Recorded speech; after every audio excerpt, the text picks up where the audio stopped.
यदि किसी भी व्यक्ति को प्रोत्साहित करना है तो पहले उसको स्वयं को पहचानना होगा। जब तक अपने आप को आप आइडेंटिफाई नहीं कर रहे हो तो आपको प्रोत्साहित करके आपका ही नुकसान किया जाएगा।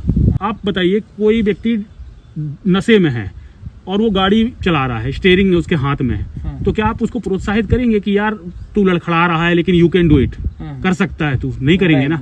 क्यों? क्योंकि आप समझ रहे हैं कि वो इस स्थिति से परिचित नहीं है। कहीं ना कहीं अगर वो होता, अपने काम से पूरी तरीके से परिचित होता, तो फिर उसको डिप्रेशन तो आना ही नहीं चाहिए ना। उसके जीवन को अगर वो अच्छे से कैलकुलेट करके चल रहा होता, जीवन के बारे में समझ रहा होता, वो निराश क्यों होता? निराश इसीलिए हो रहा है क्योंकि उन चीजों को वो पहले से जज नहीं कर पाया, और जब उसका वैसा परिणाम प्राप्त हुआ तो उसको डिप्रेस्ड है अपनी लाइफ से।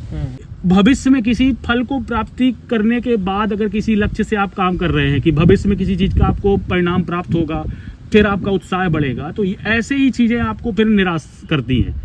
इसीलिए आपको उत्साहित रहने के लिए अच्छे कार्य का चुनाव करना चाहिए। जैसे अगर अपन सचिन तेंदुलकर की बात करें, सचिन तेंदुलकर आज इतना कामयाब इसलिए हुआ क्योंकि उसको एक एक बॉल खेलने में आनंद आता था।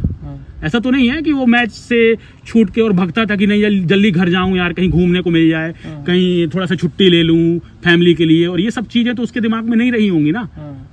पहले उसने अपने उस खेल को फोकस किया। क्यों? क्योंकि उस खेल में उसको मजा आ रहा था, उस खेल में उसको आनंद आ रहा था। तो आपका जो डिप्रेशन है ना, वो सिर्फ इसीलिए है क्योंकि आप एक अच्छे कार्य का चुनाव नहीं कर पा रहे। जिस दिन आपने उसका चुनाव कर लिया तो आपका उत्साह ऑटोमेटिक आपको बढ़ने लगेगा।